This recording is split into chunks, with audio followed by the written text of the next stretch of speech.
Hey guys, welcome back to the channel. I'm another ECM repair video. Well, test first, right? As I usually do. Sorry. Okay, so this is 2011 Volkswagen Jetta, 2.5 liters, sent by Roberto from Texas. This is your computer. So I have actually information that I have saved from other computers that I have repaired before. So, well, let me first show you the computer itself. Is ready to go. I have it connected even to the J533 just in case I need it. And I'm going to show you it's actually not necessary for this computer because I have another video you can visit from Elliot Smith. Let me see if I have that one ready. Yeah, it's a 2010 Jetta, 2.5 liters, the same 5-cylinder. And it's in Elliot. He said it was no communication and it died. So actually, I tested the computer. I told Elliot it was good, and he actually called me later to let me know that they found the problem on the vehicle and it's now running perfectly. So that is actually very good to know.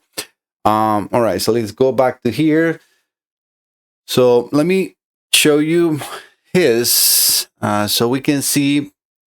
This is the screen recording. Sorry for all the glare on the right side. Let me just put this in here so we don't have to look into all that nonsense that is happening right now in the world.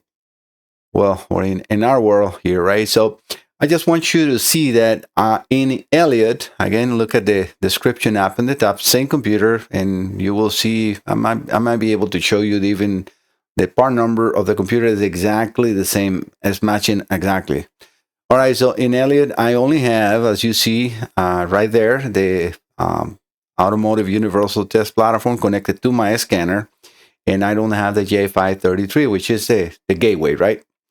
I connected directly, just come high, kind of low to pin 67 and pin 68. And what I have in there, at that time, I was using just a multimeter connected to, a 5-volt reference sensor ground, and then using the decay box as I have now on the bench as well, with the ECT, coolant temperature sensor, and I have in there the main power relay and so on, right? But yeah, as you can see, I have all that connected like that, and I can using the top down, which I'm not using the top down, I'm using the Autel, the Snap-on SUS. And I'm going to swap it just in case there's something that this one cannot do, but I doubt it. And as you can see in here, I am reading data streams and everything, not a problem. All right, that's just to show you very quickly what I was able to do in that case. Oh, since we're here, let me just go over to here. Again, just a small commercial. If you have any computers that you need to send over for repairs, just look for MikeSalazarDiagnostics.com. Yes, my name is spelled M-A-I-C and sounds as Mike. In here, when you open, this is the landing page. You're going to have that white box that I'm now, moving the mouse on it. That it says, click here to fill this form to send a module. Yes, if you click in there, it's going to download a Word document that you can print and fill, which is exactly what Roberto did in here. And then send the computer.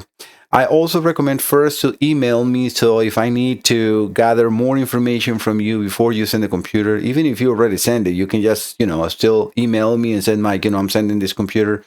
I want you to please test it for me, and I will gather more data. But I always like to do that before, so in case it's something that I need to add another module or so, you don't have to send two, pay twice the shipping, right? So that's very important. All right, so let's go back to the information that I have ready to go here. So on the left side, we have my connections. I was on to all the wire diagrams for this vehicle, and I have powers in the connector. This computer has two connectors. It's a T60, 60 pins, and a T94, 94 pins, right? So the T94 pins 3 and 5 is terminal 87. Again, that's a battery voltage through a relay. We have pin the same connector, pin 92. We have constant battery power, which is terminal 30. And then on pin 87, we have a battery, an ignition, sorry. Yeah, which I have right there. And then we have grounds in the same connector. I don't know why I put T92. It's a T94. Pins 1 and 2, communications on the same connector, T94, and pins 67 and 68, as you read in there. And then 5-volt reference, pins 81 and 82, sensor ground in 61 and 63. I have also, as you see on the bottom, coils, main relay, the coolant temperature sensor. The one I am using in here is the one in the engine, which is in the connector with 62 pins, pins 57. So this computer or this vehicle has two, one for the radiator outlet and one for the engine computer.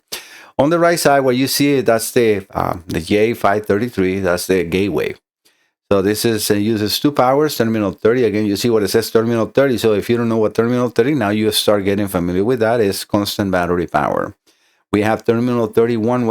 Terminal 31 is ground. And then terminal 15 is ignition. So this is very important to start getting yourself familiar with this kind of, terminology that is a mechanic terminology, right? So, and you can see in the rest, it's all about different CAN buses. We got convenience CAN bus, powertrain, CAN bus extended, running gears, sensors CAN bus low, diagnostic CAN bus, and infotainment CAN bus. And then again, CAN high and CAN low, respectively, in each side 5 and 15, 6 and 16, 7 and 17, and so on, right? So that is just very quickly what I'm trying to show here. All right, so I also have the scanner ready to go. So let me put the scanner in here. And I'm actually going to, we don't need those in here no more. So let me just get that one. I think I have it ready. Like that is less intrusive for you guys in the screen. And I also show my website, right? So let's first connect to the gateway, which is, it's another module, right? So if the scanner will be having problems to communicate with any module, then that will be the first one, right? So I'm going to, it will be important if I power on, right? So let me power this on because everything is off right now. I just also want to say that the 2 modules plus the BCI and whatever I'm having here connected is drawing like 700 milliamps, which is normal. I'm going to just show you first that I can establish communication. All right, so and we can read codes. It's going to show that we have no communication with the powertrain and solder, which is abnormal because we have the computer connected. All right, so the rest is definitely nothing is connected, so that is completely normal. All right, so let's exit here. I'm going to exit this vehicle, and I'm going to reestablish communication with you guys, and so I can show Roberto the same thing. So we're going to select Volkswagen US vehicles. This is a 2011, and the reason it's doing it manually right now is obviously because I just went out. But this is going to start trying to gather the information from the computer, which is kind of funny because I can read the bin. So let's do an automatic ID.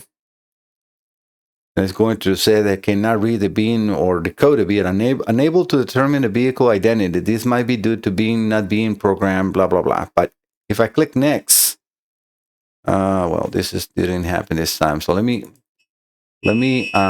disconnect the BCI, and I'm going to reconnect it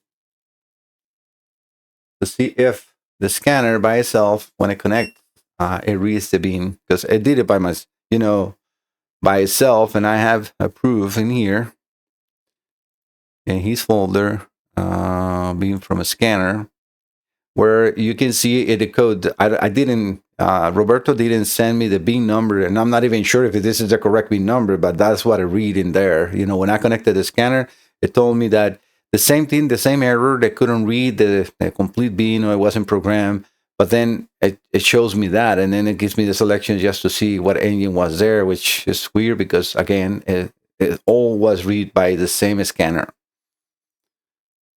All right, so it's not connected yet to the BCI. We will see it right here. Okay, now it's connected. It's going to scanner. Yeah, it's not doing the automatic ID.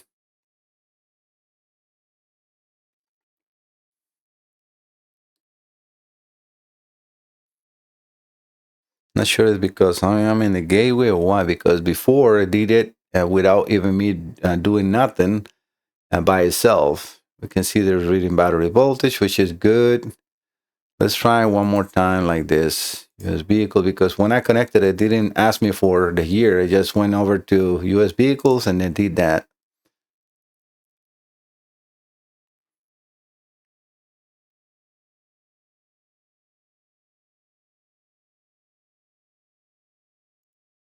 Let's try one more time.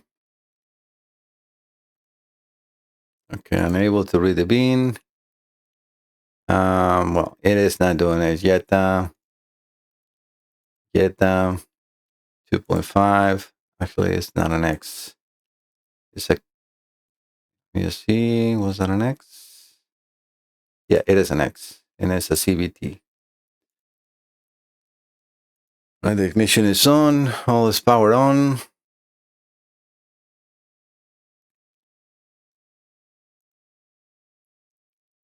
Let's just immediately try to enter the engine. Again, I'm trying to duplicate a customer concern and we have no communication. So I'm going to pause the video 1 second, guys, and connect the top down to see what it can do or not. All right, guys, I got the top down ready to go. So let's do an auto scan and see if it connects or not. Everything is on, so let's see. You see in there, I just connected to the Bluetooth. Looks like we lost the image because I can hear the scrolling in there, but I don't see the image scrolling on the scanner.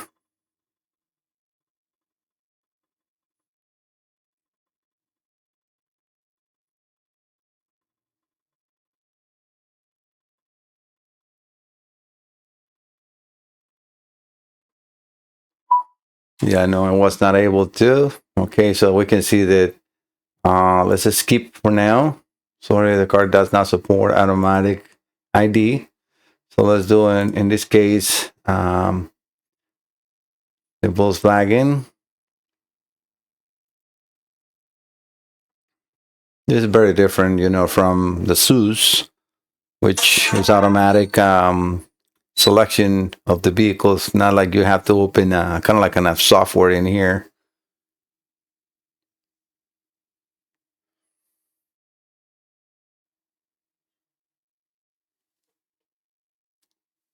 Yeah, all right, we got the topology. We can see the gateway here. So we can try to enter the gateway, which is 19. That is correct. Trying to see, make sure. Yeah, this is still same communication. A little lag on what TeamViewer is showing me and what is happening on the scanner.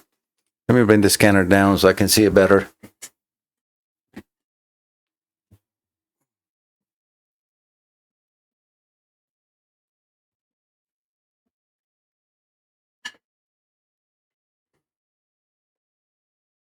All right, we can see that indeed entered in there. That is what is shown in the scanner. So I'm just going to click OK. We definitely can see a lot more than what the Snap-on was showing us in here. So we can read DTCs. Let's read DTCs again. Drivetrain data bus. So yes, it's still showing all the drivetrain data bus, no communication. So that is, let's clear the DTCs just for the sake. No signal communication. Let's read one more time. And we can see the same thing again. So even that we cleared, it's still all in there. So that is looking at like the same. So let's try to enter in the ECM.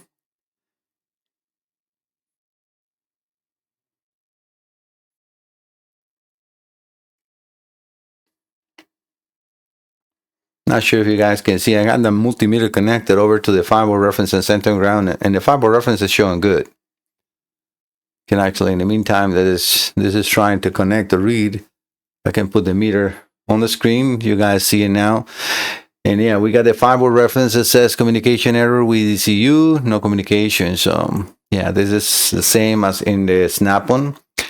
I'm going to, just for the sake of the video, I'm going to do the one more time that connection as I have it with the SUS to see if that happens again or not, because I want to I will have to get the gateway out.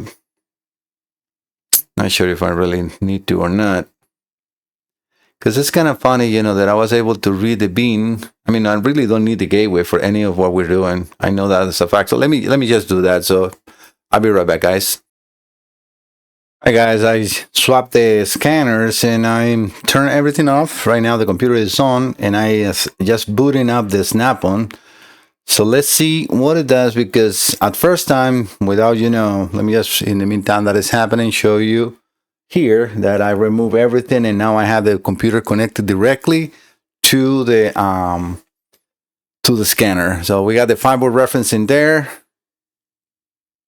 Okay, so please don't disconnect. All right, so I removed the meter, so you know that we have the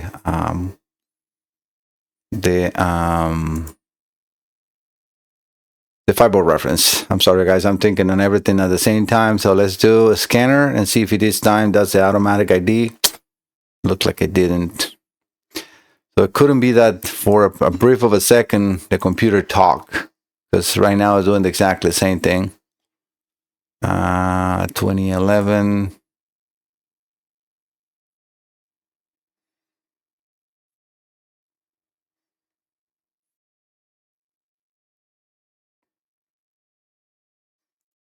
Just give me click automatic ID, see if it makes that read of the bean. No, it's doing the same thing. So it could have been that, you know, at first the computer briefly talked and give me the VIN number. And again, I'm just trying to duplicate as much as I can the customer concerns, because that is exactly what I'm here for. You know, I need to make sure that I can reproduce and correct. So at least we have seen everything. No way to communicate with this computer. All right, guys, I'm going to stop the video, which I think is already getting a little too long for just a test. But stay tuned. Hopefully I can get this computer to, you know, to talk and repair for him. And if that is the case, I will be with part 2. Most likely I'm going to be showing some of the disassemble and repairs and tests that I do on the computer. So stay tuned, and I'm going to show more and more what I do in here. So because that's what people is asking, and I want to please a little bit more in there, obviously without showing the whole repair, because I'm not here to teach other companies how to do what I do. But I hope that you understand that. All right, guys, don't forget to subscribe. See you next time. Bye bye.